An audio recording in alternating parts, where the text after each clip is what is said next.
Miércoles 7 de octubre del 2020, bienvenidos a JN Noticias. Soy Paloma Barreto y estos son nuestros titulares.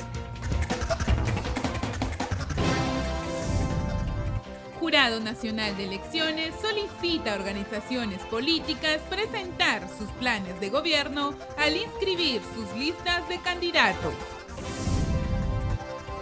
Universidades privadas prestarán sus sedes para locales de votación en elecciones generales.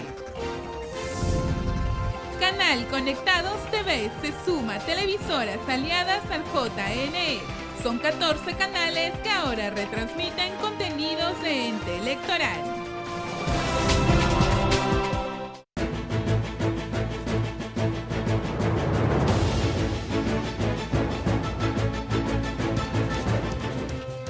Rápidamente vamos con el desarrollo de nuestra información. El Jurado Nacional de Elecciones, a través de una resolución publicada en el diario oficial El Peruano, estableció las competencias de los jurados electorales especiales que cumplirán funciones en elecciones generales del 2021.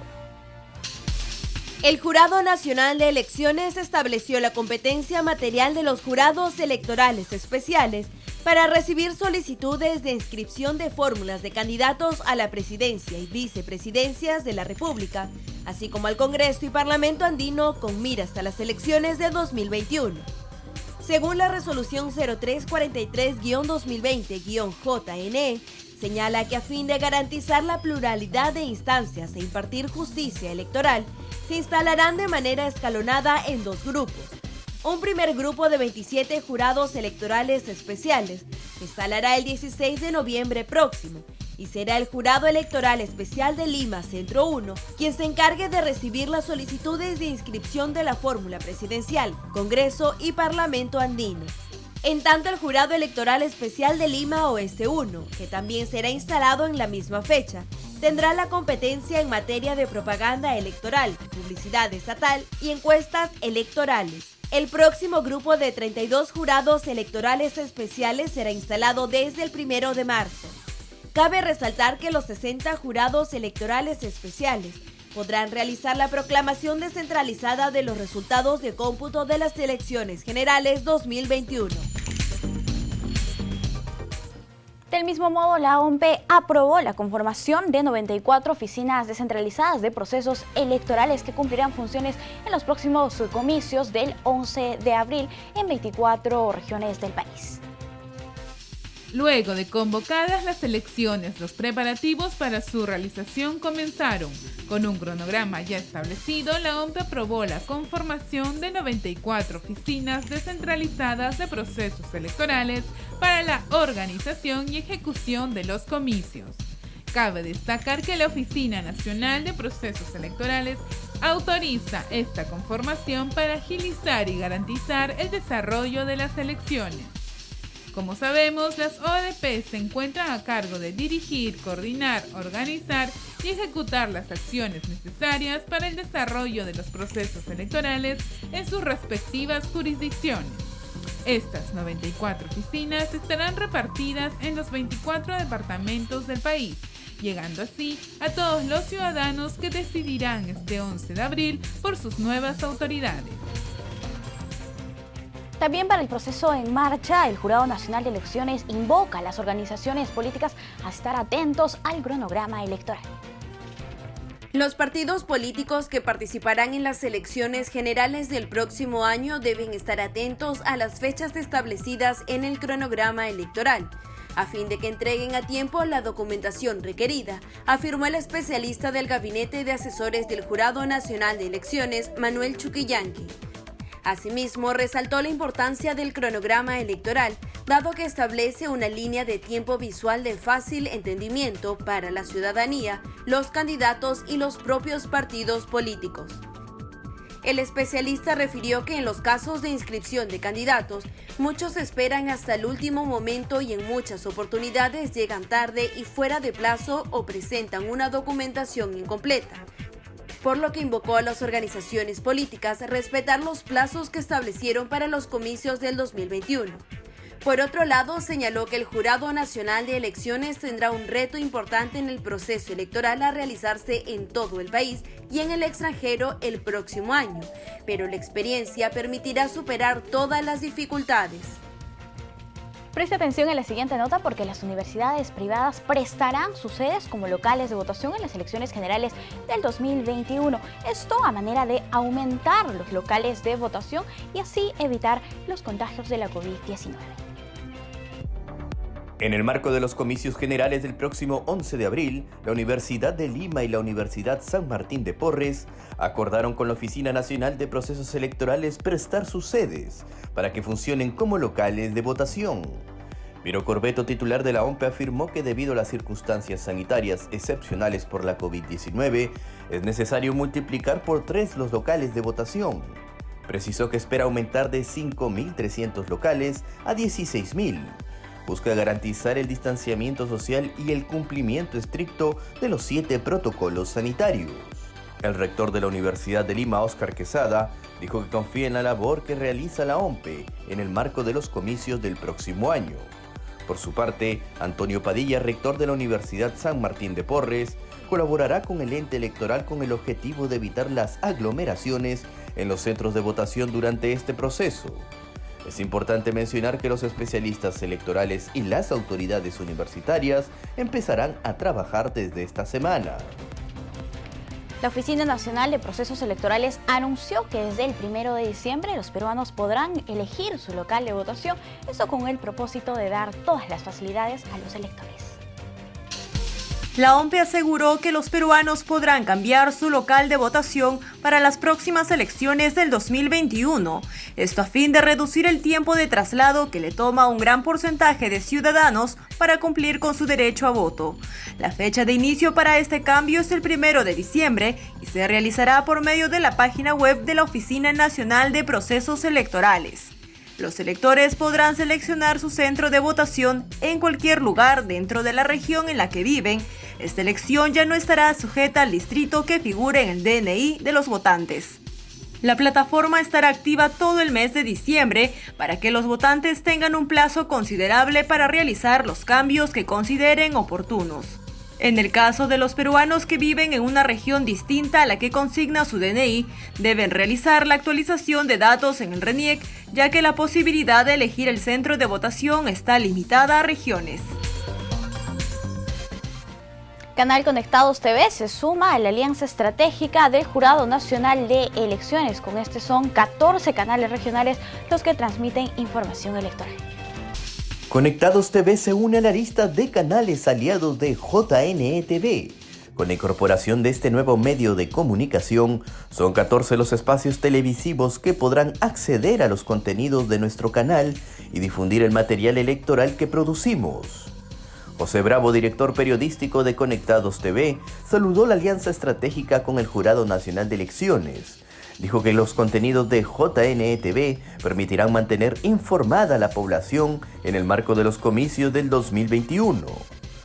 El trabajo que el Jurado Nacional de Elecciones está haciendo en estos días, lo que se viene hasta abril y después de abril para las próximas elecciones, es un trabajo en realidad bastante interesante y tiene que ser con el apoyo de muchos medios aliados para llegar al mayor número de la población y que la población esté pues enterada en realidad de cómo se desarrollan los procesos electorales y con la transparencia que se desarrollan los procesos electorales.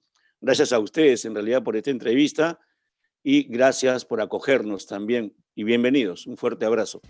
Conectados TV es un canal informativo orientado a la familia que llega a más de 100 ciudades en todo el país. En señal abierta se encuentra en el 18.3 y alcanza todo Lima y Callao. También se puede disfrutar de sus informaciones en diversas ciudades de los departamentos de Ancash, Piura, La Libertad, Ucayali, Huánuco, Ayacucho, Moquegua y Junín, a través de los cable operadores. También tenemos programas, por ejemplo, orientados a la consolidación de las familias, de todo tipo de familias, programas sobre psicología, coach, orientación, salud, de coyuntura social, política, económica. O sea, es bastante variado, ¿eh? La programación está compuesta de entrevistas en vivo, noticias, programas, música, deportes, debates, coberturas, entre otros. Y ustedes son unos buenos aliados de nosotros para llegar a poblaciones en donde probablemente no se conoce mucho o muy al detalle los términos electorales, el proceso en sí, las fechas. Mucha gente, por ejemplo, en estos últimos días nos ha estado preguntando cuáles son los plazos que se están dando para las elecciones, hasta cuándo pueden ser las alianzas, y en eso, por ejemplo, hasta cuándo pueden inscribirse los candidatos. Esos detalles son fundamentales para informar a la población. Con esta alianza, JNE-TV aumenta su público y podrá informar a más ciudadanos sobre temas electorales, sobre todo en el marco de los comicios que se celebrarán el próximo año. Con el propósito de garantizar el voto informado de la ciudadanía, el Jurado Nacional de Elecciones solicita a las organizaciones políticas a presentar sus planes de gobierno al momento de inscribir sus listas de candidatos. Aquellas organizaciones políticas que postulen elecciones generales 2021 deben presentar obligatoriamente sus planes de gobierno a desarrollar si es que llegaran a obtener representación. Sí es obligatorio presentar a un plan de gobierno. Es uno de los documentos que se tiene que presentar al momento de solicitar la inscripción de candidaturas, junto con las declaraciones juradas de hoja de vida y otra documentación que se solicite. Ahora, el plan de gobierno básicamente lo que detalla es las propuestas y las políticas que la organización política está proponiendo, que serían desarrolladas de ser elegida la misma, ¿no? El objetivo de la presentación de este plan de gobierno y un formato resumen del mismo es que la ciudadanía pueda obtener la información necesaria para emitir un voto responsable y de calidad en los próximos comicios. Un plan de gobierno va a tener que desarrollar distintas dimensiones, ¿no? El reglamento de inscripción de candidaturas señala que debe desarrollar una dimensión social, una dimensión económica, una dimensión ambiental, una dimensión institucional, que le daría pues los ejes básicos para que cada una de las organizaciones políticas pueda desarrollar las propuestas que tenga en mente y la ciudadanía pueda informarse y pueda optar por alguna de las opciones presentadas. Se recuerda que este documento debe ser presentado el mismo día que se hace la solicitud de inscripción de listas de candidatos y fórmulas presidenciales ante el Jurado Electoral Especial Lima Centro 1. Los planes de gobierno presentados serán accesibles a la ciudadanía en general a través del portal electrónico institucional del Jurado Nacional de Elecciones. Asimismo, les contamos que el Jurado Nacional de Elecciones fiscalizará las elecciones internas de las organizaciones políticas que participarán en los comicios del 11 de abril. La doctora Jessica Clavijo, directora nacional de Fiscalización y Procesos Electorales del Jurado Nacional de Elecciones, informó que el órgano que dirige participará de las elecciones internas en el marco de lo que establece el reglamento recientemente aprobado. Según la resolución 328-2020, la dirección fiscalizará las internas de los partidos políticos este 29 de noviembre y 6 de diciembre. Los actores electorales deberán proporcionar la información que requiera la Dirección de Fiscalización y Procesos Electorales, antes, durante y después de la jornada comicial. La doctora Clavijo indicó además que la cantidad de fiscalizadores se fijará en función de la cantidad de locales de votación que habilite la OMPE. En su momento se hará el requerimiento, afirmó. De acuerdo al reglamento sobre las competencias del Jurado Nacional de Elecciones, la Dirección de Fiscalización elevará a la alta dirección un informe sobre la referida labor electoral, cuya información será puesta también en conocimiento de los jurados electorales especiales.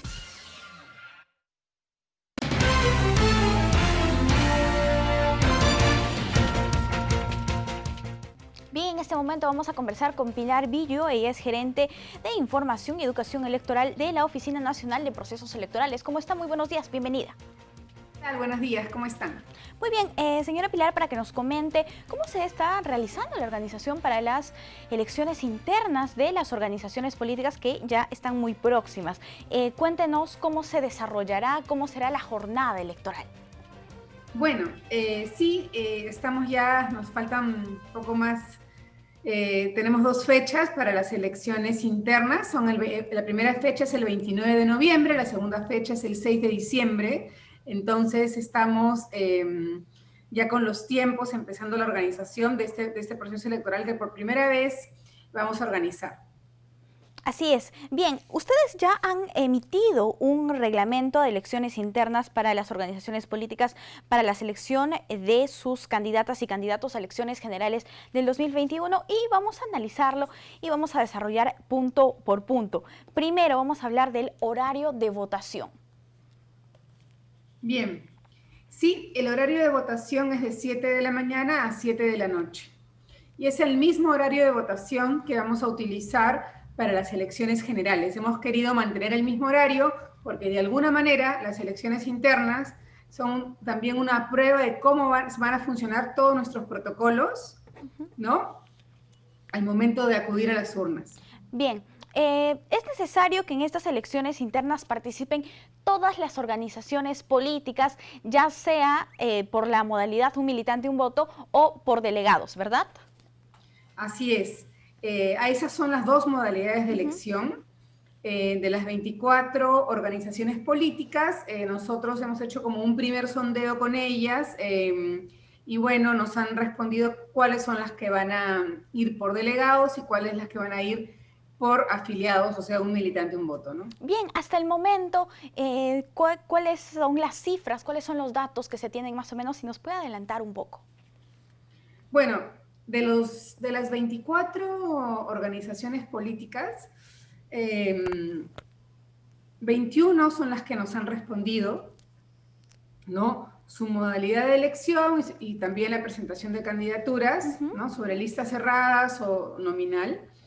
Y también, bueno, tenemos que la mayoría de ellas va a ir por delegados y hasta el momento son 5 hasta el momento las que son directas, es decir, un militante, un voto, ¿no? Con el voto de todos sus afiliados.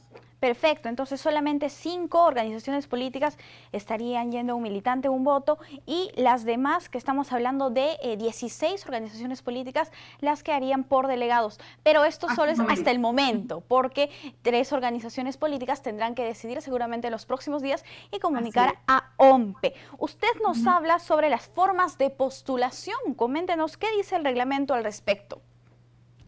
Bueno, allí también tenemos en las formas de postulación sobre las listas, ¿no? Que pueden ser listas cerradas o nominales.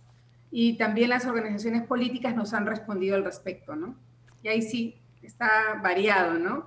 Normalmente un partido que elige una elección por delegados, sus listas son cerradas, pero no en todos los casos, ¿no? Hay algunos que han elegido por delegados y va a ser elección nominal. Entonces, eso sí varía, la regla no es exacta en ese sentido, ¿no? Claro, ¿y podría darnos más detalles de cómo sería esta postulación nominal? Bueno, nominal es que tú vas a elegir,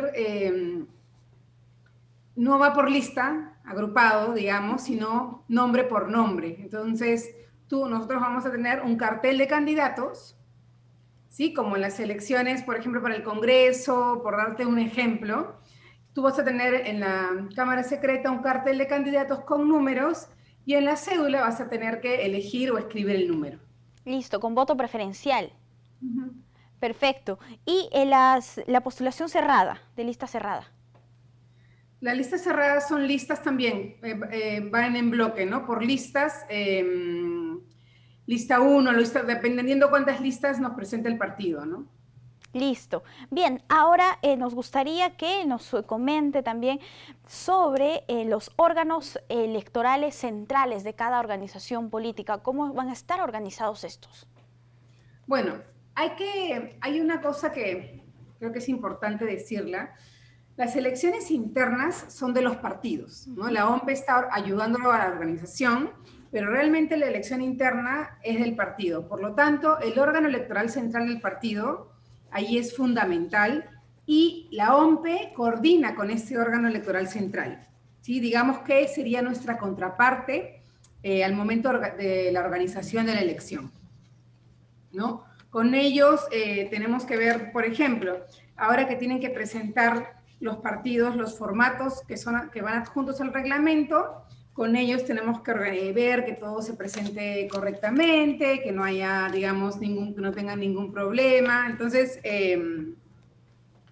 digamos, como repito, ellos son nuestra contraparte, ¿no? El OEC. Listo, entiendo. ¿En qué momento las organizaciones políticas deben informar sobre los cargos y la cantidad de candidatos que van a ir por designación directa en las listas de candidatos? Porque ellos tienen un porcentaje que es el 20%, me parece, para listas al Congreso. Sí, bueno, nosotros hemos, en la formatería que va adjunta al reglamento, no sé, no tengo acá ahorita los formatos a la mano, pero bueno, si ves el reglamento hay unos formatos adjuntos y ahí les hemos puesto la opción de que ellos indiquen qué candidatos son los que serían los de esta libre designación, ¿no? Bien. Entonces, ellos nos tendrían que indicar al momento de la presentación. Perfecto. Vamos a hablar un poco ahora de las mesas de sufragio, los locales de votación, cómo estarán organizados, la cantidad también. Coméntenos. A ver, para empezar el número de electores. Tenemos 1.556.079 electores que son los afiliados a los 24 partidos políticos. En total, eso es lo que suman. La idea es, no sabemos si todos van a ir a votar, pero ese es el universo, ¿sí? Hemos calculado tener 2.426 mesas de sufragio y 322 locales de votación a nivel nacional en 236 distritos. Entonces, esa es la manera como nos vamos a organizar.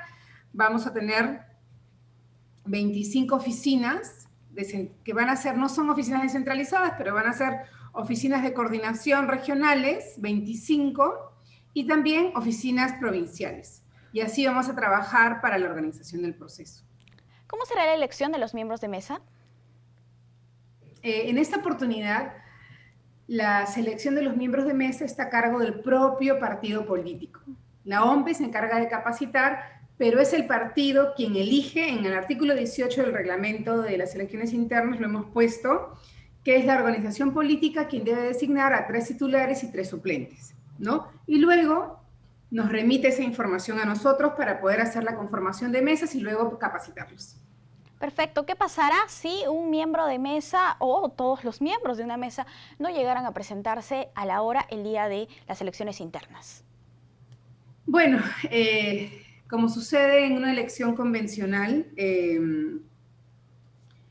normalmente por eso tenemos 3 titulares y 3 suplentes, esperando de que lleguen todos, los 6, a la hora citada y solamente se queden los titulares. Y si no, tenemos los suplentes para la conformación de la mesa, y si no llegan tampoco los suplentes, son los afiliados los que van a tener que hacerse cargo de la mesa. Perfecto. ¿Cómo y cuándo será la publicación de los resultados de estas elecciones? Bueno, no, el tema de los resultados, nosotros como OMPE, el mismo día se procesan los resultados y no tenemos una hora todavía en la cual nosotros vamos a decir los resultados, no sabemos aún.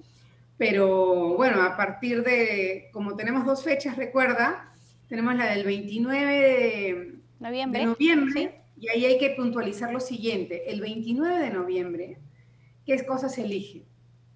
Los afiliados eligen candidatos para aquellos partidos que han elegido la modalidad un militante, un voto, o los afiliados eligen delegados, ¿no? Digamos que esa fecha es una fecha donde votan los afiliados. Y el siguiente fin de semana, el 6 de diciembre, es la votación de los delegados. Los delegados eligen a los candidatos para aquellos partidos que hayan elegido la modalidad por delegados. ¿Cómo sería la elección del 6 de diciembre? ¿Cómo va a ser la elección de los delegados?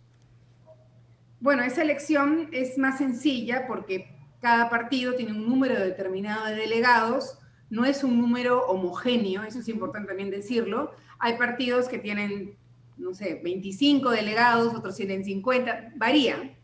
Entonces, estos delegados elegidos el fin de semana anterior son los encargados de elegir a sus candidatos, ¿no? Igual, con la modalidad que estamos haciendo con voto convencional, a un local de votación, van y emiten el voto, ¿no?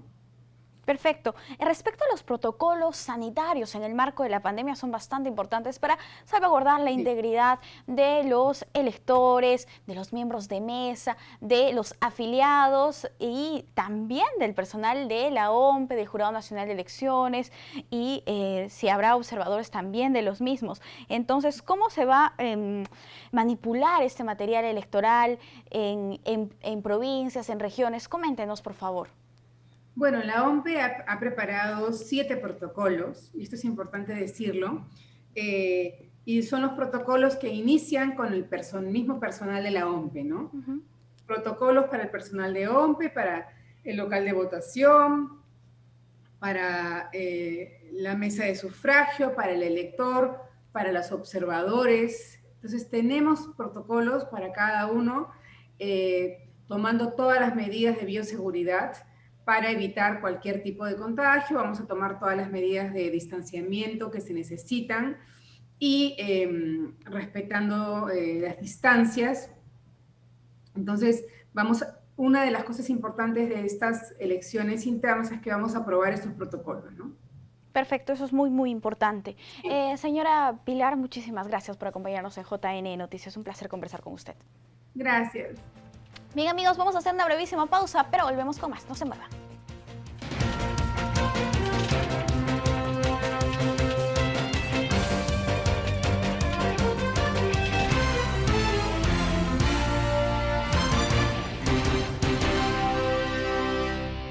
Amigos, muchas gracias por continuar en JN Noticias. Ahora les contamos que el RENIEC atenderá con total normalidad este 8 y 9 de octubre en las 61 oficinas que ya tiene atendiendo. Este 8 y 9 de octubre, al ser declarados por el presidente Martín Vizcarra como días laborables, el Registro Nacional de Identificación y Estado Civil atenderá con normalidad en los locales que ha reabierto hasta el momento. El RENIEC informó que seguirá con las citas solicitadas a través de su página web.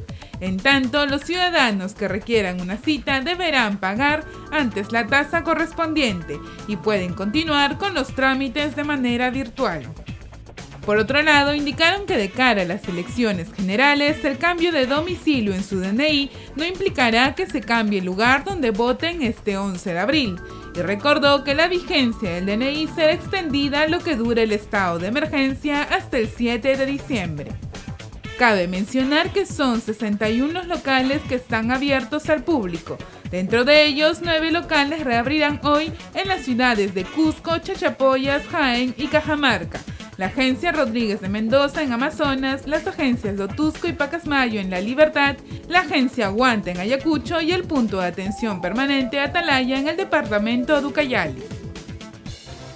Con miras a marzo del 2021, en el reinicio de las labores escolares, el premier Walter Martos anunció que la mayoría de docentes ya debería estar vacunados contra la COVID-19. El presidente del gabinete ministerial, Walter Martos, manifestó que los profesores que inicien clases presenciales el próximo año deberán estar vacunados para evitar contagiarse de la temida COVID-19. Dijo además que esperan que en marzo de 2021 se puedan volver a las aulas con las medidas sanitarias respectivas.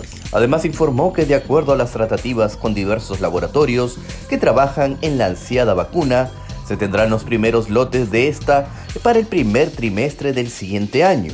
En cuanto a las pruebas de las vacunas, aclaró que se están realizando solo en voluntarios adultos.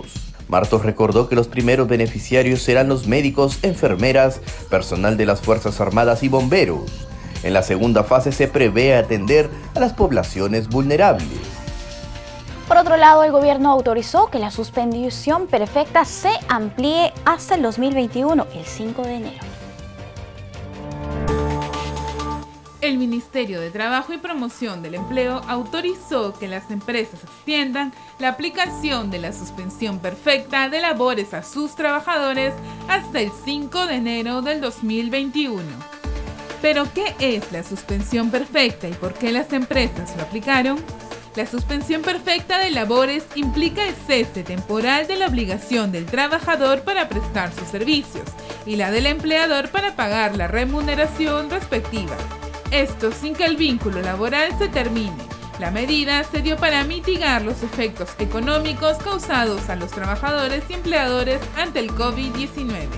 Por ello, los empleadores tienen la obligación de informar previamente a sus trabajadores sobre una posible ampliación y podrán hacerlo mediante comunicación física utilizando los medios informáticos. Esta modificación se puede realizar a través de la plataforma virtual del Ministerio de Trabajo desde hoy hasta el 11 de octubre del 2020 y solo se podrá ampliar por única vez. El gobierno iniciará la entrega de tablets la próxima semana, esto con el propósito de cerrar la brecha digital en la educación. El presidente Martín Vizcarra anunció que el gobierno iniciará la entrega de tablets para los escolares a partir de la próxima semana. De esta manera se pretende cerrar las brechas entre las zonas urbanas con acceso a tecnología y las zonas alejadas del país. A partir de la próxima semana comenzamos la entrega de tablets del sector educación que se complementa a este proyecto para lograr cerrar la brecha en educación. Tenemos una brecha en la educación en las ciudades alejadas, en las zonas rurales, donde la educación por falta de tecnología es diferente. Y eso no podemos permitir. Ante las autoridades locales y la población de Ayacucho, el mandatario hizo un recuento indicando que hasta el momento se entregaron 28.000 tablets para los colegios de Ayacucho, de los cuales 3.000 llegaron para la provincia de La Mar, aunque señaló no es suficiente. Recordemos que el Ministerio de Educación aseguró que las tablets que distribuirán se convertirán en la herramienta principal para garantizar el servicio educativo y también contribuirán al retorno de alumnos que se desconectaron de las clases, además del cierre de la brecha digital.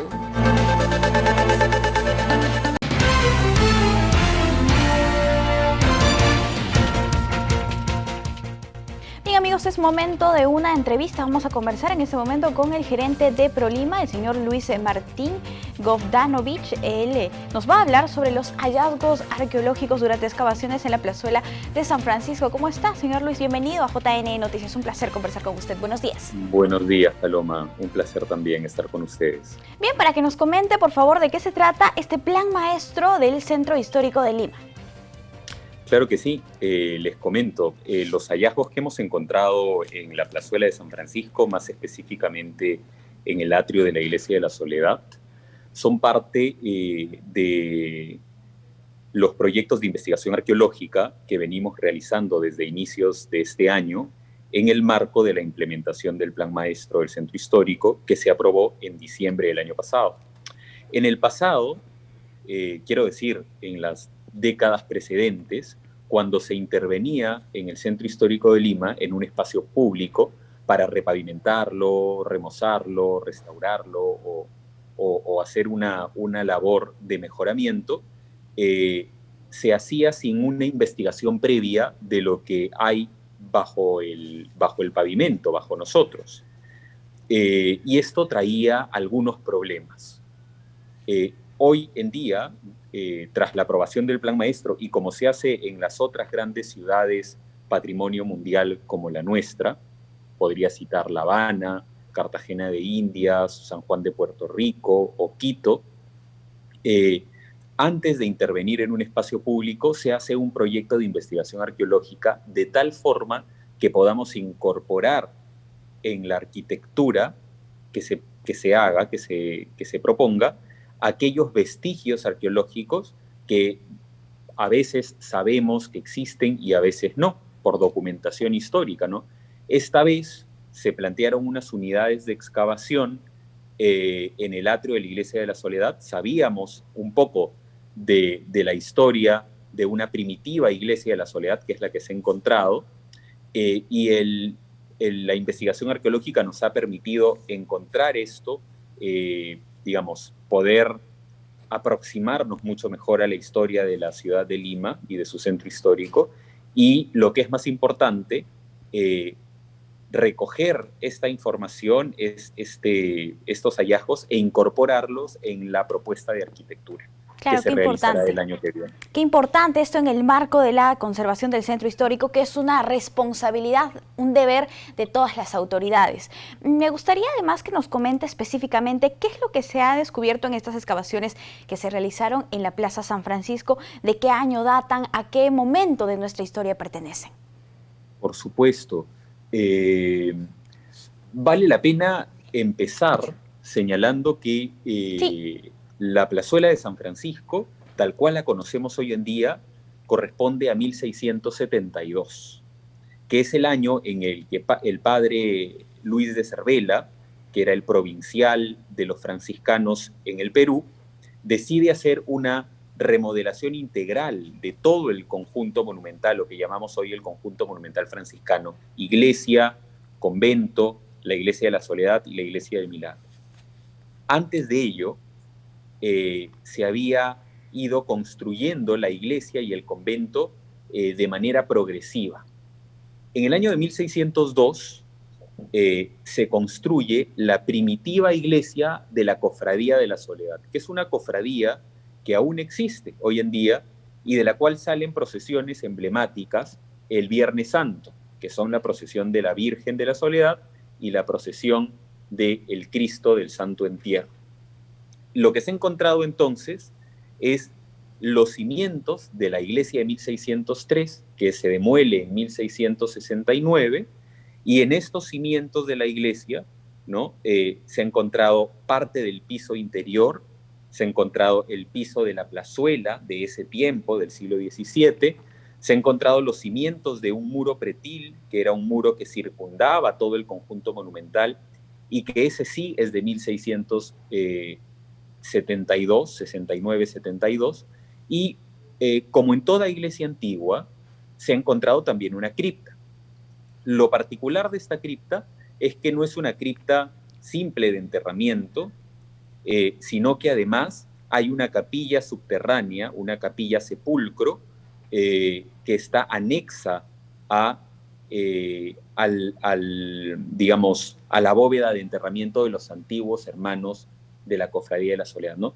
Y algo más interesante es que presumiblemente en esta capilla sepulcro, en donde se ha encontrado un hermoso piso de azulejos, yacía la imagen del Cristo yacente que sale en procesión el Viernes Santo, que sale todavía hoy en día, ¿no? Entonces, es muy interesante cómo a través de este hallazgo arqueológico podemos completar una historia que aún hoy es vigente, que es la procesión, y que sale desde aquellos tiempos, ¿no? Hoy ese Cristo está en una capilla sepulcro de una iglesia que data de 1669, pero antes estuvo en esta otra, ¿no? Un poco para complementar la información, la imagen de este Cristo, que también se le llama el Cristo del Descendimiento, porque es una imagen articulada que desciende, que digamos, en el marco de un ritual, la imagen es crucificada, descendida por los hermanos cofrades, se coloca yacente en un anda, y el anda sale en procesión hasta la Plaza de Armas de Lima, ¿no? Esta imagen fue hecha por el escultor Pedro de Noguera en 1619, un escultor español afincado en Lima, autor de la sillería de la Catedral de Lima, de la fuente de la Plaza Mayor, entre muchas otras obras importantes. Actualmente esta imagen se conserva todavía en esta iglesia de la Soledad. Claro, qué importante y qué valiosos son estos hallazgos que se han encontrado, y gracias a este plan maestro que se tiene en el Centro Histórico de Lima. Pero nos gustaría que nos comente qué se tiene proyectado hacer con estos espacios que se han hallado. De repente se va a convertir en una zona turística. ¿Cómo va a ser su preservación? Coméntenos. Claro que sí. La importancia de la investigación arqueológica no es solamente conocer más nuestra historia, sino poder incorporarla en nuestra vida, ¿no es verdad? Al igual como se hace en otras ciudades. Entonces, ¿qué es lo que se tiene previsto? La recuperación integral de todo lo que llamamos el Damero de Pizarro, que va a ser repavimentado con piedra. El proyecto empieza a ejecutarse a fines de este año y digamos, continuará a lo largo del próximo. En el entorno inmediato de la plazuela de San Francisco se va a hacer lo mismo, se va a pavimentar con piedra, se va a retirar un cerco perimétrico que se colocó en el año 1987 y que dificulta mucho el uso del espacio público. Hoy, digamos, el espacio público se está planteando como un espacio francamente abierto, como era además antiguamente. Se restituiría el muro pretil, que es parte integrante del conjunto monumental. Es muy importante tener en cuenta aquí un tema, y es que cuando uno interviene en un monumento o en un espacio monumental, como es la plazuela de San Francisco, debemos siempre estar orientados a recuperar la integridad y la autenticidad. ¿Esto qué quiere decir? Si es que un monumento ha perdido parte de su integridad, una torre, el muro pretil, alguna parte conformante importante, pues hay que restituírsela, ¿no? Eso está contemplado tanto en la ley nacional como en la normativa internacional de la UNESCO, ¿no? Para que de esta manera, cuando el monumento esté íntegro, nos pueda comunicar de una manera más auténtica, y ahí está el otro término, la autenticidad. Discúlpenme si estoy profundizando en materia técnica, pero es importante explicarle al oyente la importancia que tiene para una ciudad que ha estado tan deteriorada, que ha estado tan abandonada, que aún así, a pesar de los grandes esfuerzos que se hacen, es una tarea muy importante y de muchos años para el futuro, el poder restituirle un elemento que por no haber sabido nosotros como ciudadanos en el pasado conservarlo, ha desaparecido, ¿no? El poder restituirlo y decirle a la ciudadanía, hemos empezado a recuperar el valor que dejamos que se vaya, ¿no? Entonces me parece que es un mensaje muy importante, un mensaje y un elemento simbólico que de alguna manera nos hace reflexionar sobre las acciones que como limeños hemos hecho en los últimos 80 años, ¿no? Para tener un centro histórico en un estado de conservación como el que tenemos. Y lo importante es saber que con una hoja de ruta clara, que es el plan maestro, se puede llegar a una meta que tomará mucho tiempo, que se ha empezado ya, pero lo importante es no parar, ¿no? Sino seguir avanzando hasta concluir y llegar al objetivo trazado. Efectivamente, y eso depende no solamente de nuestras autoridades, sino de nosotros como limeños, que cuidemos y amemos nuestra tierra. Muchísimas gracias por estar aquí con nosotros. Un placer conversar con usted. Igualmente, Paloma. Un placer. Bien, amigos, vamos a hacer una brevísima pausa. Al volver, más información.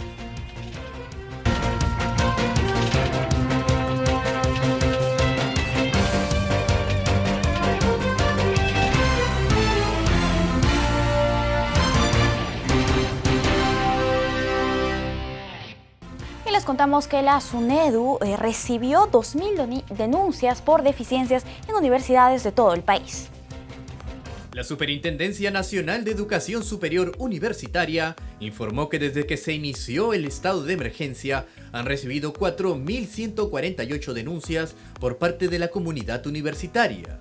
De este total, 2.174 están relacionadas con la prestación del servicio educativo bajo la modalidad no presencial. Fernando Lazarte, director de supervisión de la SUNEDU, explicó que en la mayoría de denuncias los estudiantes han cuestionado la adaptación de sus universidades respecto a las clases remotas. El funcionario señaló que están usando las quejas de los alumnos como insumos para la supervisión, a fin de que las universidades levanten las observaciones correspondientes. La SUNEDU procedió durante este año a la supervisión en las universidades públicas y privadas del país para verificar el cumplimiento de los criterios para brindar educación no presencial. De 144 casas de estudios, 117 enviaron sus formatos de adaptación y la data correspondiente. 8 informaron que no tenían la capacidad para prestar el servicio bajo esa modalidad. 3 no iniciaron actividades o se fusionaron, y 16 no brindaron la información requerida. Finalmente indicó que aquellas universidades que no envíen la documentación solicitada podrían recibir una sanción y hasta afectar la prestación del servicio. La ministra de Salud, Pilar Macetti, anunció que los niños no recibirán la dosis de la vacuna porque estos no fueron integrados en los ensayos.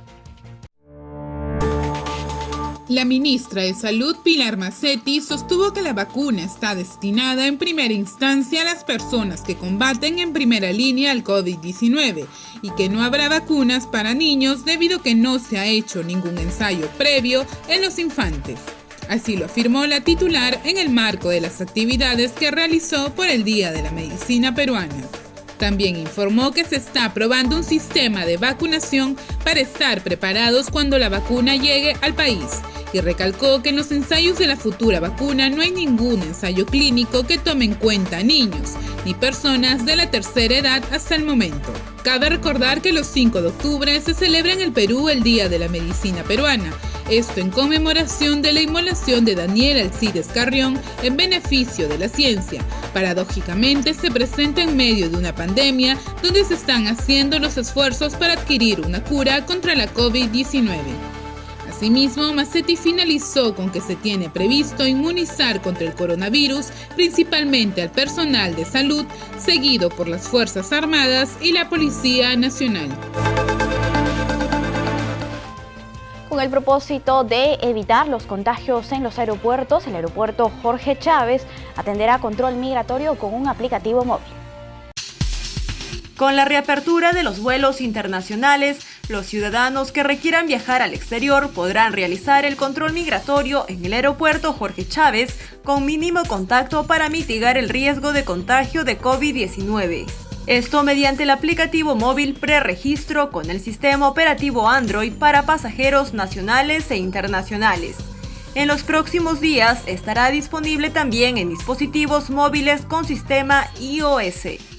El trámite de preregistro se debe hacer dentro de las 48 horas antes del viaje internacional. El aplicativo capturará la información del pasajero a través del escaneo de la zona de lectura de datos del pasaporte con la cámara de celular.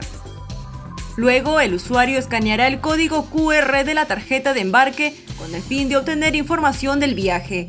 Además, el pasajero queda obligado a llenar una declaración jurada de salud a fin de detectar un eventual riesgo de contagio. Por último, el sistema solicitará la captura fotográfica del rostro del ciudadano y la recopila en el aplicativo para entregar un código QR con el cual la persona se presentará en el aeropuerto. De esta forma se ahorra tiempo, se mantiene la distancia social y se evita el contacto de objetos potencialmente transmisores del virus.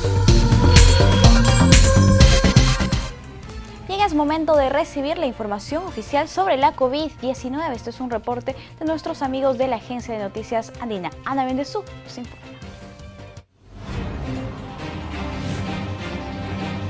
Bienvenidos, desde la agencia de noticias andina esta es la información oficial sobre el coronavirus y el estado de emergencia en nuestro país. Atención porque el 8 de octubre, día en el que se conmemora el 141 aniversario de la batalla de Angamos, será día laborable, esto como parte de las medidas que ha dado el gobierno para contribuir a la reactivación económica. El día 9, que era feriado condicional, también será laborable. Iniciaron los trabajos de limpieza y habilitabilidad de la zona llamada Tierra Prometida en el distrito de Santa Anita para recibir a los comerciantes ambulantes de la Parada de la Victoria. Esto se desarrolla con apoyo de las Fuerzas Armadas y de la Policía Nacional. Con esto se va a lograr que 2.800 ambulantes puedan trabajar con todas las medidas de bioseguridad. El Ministerio de la Mujer y Poblaciones Vulnerables designó a la señora María Pía Molero Mesía como viceministra de la Mujer, según la norma que ha sido publicada hoy en el diario oficial El Peruano. El Ministerio de Economía conformó la Mesa Ejecutiva para el Desarrollo del Sector Pesca con el objetivo de identificar problemas y cuellos de botella en esta actividad, así como coordinar y proponer soluciones para mejorar la productividad. La selección peruana viaja hoy a las 3:30 en vuelo charter a la ciudad de Asunción, donde enfrentará el día de mañana a las 5:30 de la tarde a Paraguay por la primera fecha de las clasificatorias Qatar 2022. Los jugadores previo al viaje se han realizado pruebas moleculares. No se olviden que el desarrollo de estas y otras noticias las pueden encontrar en todas nuestras plataformas digitales y, por supuesto, pueden visitar andina.p. Ha llegado el momento que todos estaban esperando, Carolina Díaz y su agenda cultural. Ay, Dios.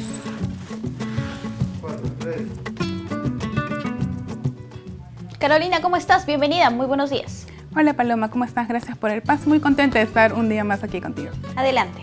Bien, comenzamos rápidamente. Les contamos que el cantautor Gianmarco estrenó su videoclip Prefiero Vivir Sin Ti. Este es su último sencillo de su disco número 16, que contiene 10 canciones. Esta canción es el resultado de la inspiración del músico en medio de la cuarentena que vivimos por la pandemia del coronavirus. Y el videoclip ha sido dirigido por el cineasta nacional Javier Fuentes León. El cantautor, que ha sido ganador del Latin Grammy y que celebró 30 años de trayectoria, prepara un nuevo disco que saldrá en el 2021, cuyas canciones fueron escritas y grabadas durante el confinamiento. Pueden ver este videoclip en la página de YouTube como Prefiero Vivir Sin Ti, así lo pueden localizar. Bien, por otro lado, les contamos que hoy, 7 de octubre, celebramos el Día Nacional de la Marinera y por ello se están haciendo distintos eventos en las diferentes páginas virtuales. Asimismo, como vemos en imágenes, el Circuito Mágico del Agua celebrará esto a las 3 de la tarde. Como recordamos, la marinera es un baile de pareja suelta con pañuelo en mano, donde el mensaje principal es el enamoramiento y es practicada en gran parte del territorio nacional, especialmente en la ciudad de Trujillo, que organiza festivales y concursos como la espectacular Marinera con Caballo de Paso, como estamos viendo en imágenes ahorita. Por ello, el Circuito Mágico del Agua, como le mencionamos, presentará a las 3 de la tarde al experimentado Guillermo Torres y a los campeones nacionales de marinera a caballo peruano de paso, Stephanie Rojas, y el chalán Alfredo Salas, en una transmisión en vivo en el Facebook oficial. Pueden entrar al Circuito Mágico del Agua a partir de las 3 de la tarde. Bien, esto fue todo aquí en Agenda Cultural. Adelante, Paloma. Caro, muchísimas gracias por esta valiosa información. Nosotros ahora vamos con nuestro bloque de noticias internacionales.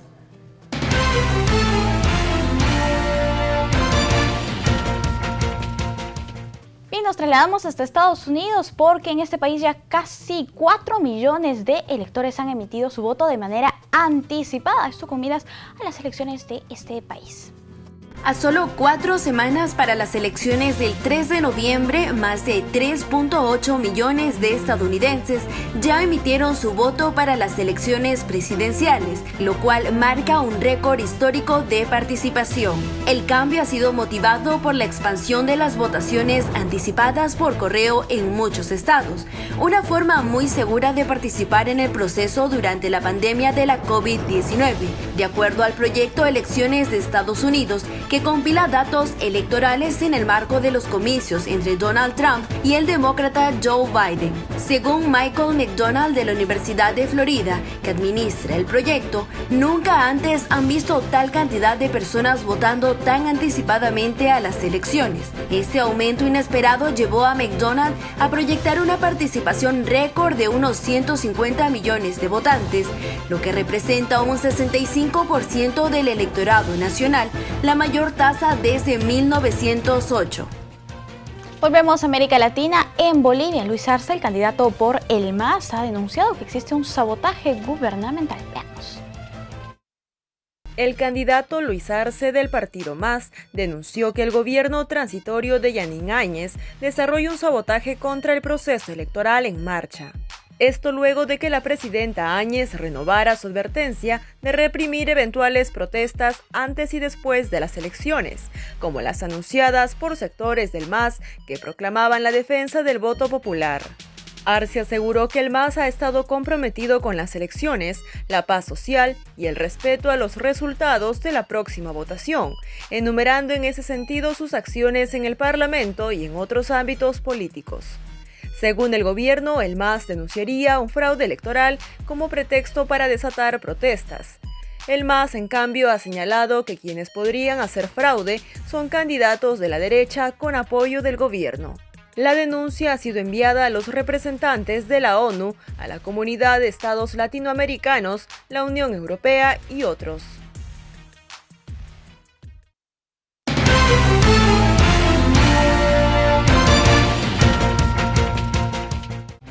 Bien, no hay tiempo para más. Muchas gracias por acompañarnos en la jornada informativa de hoy. Nosotros lo dejamos con imágenes de Lunahuaná en Cañete.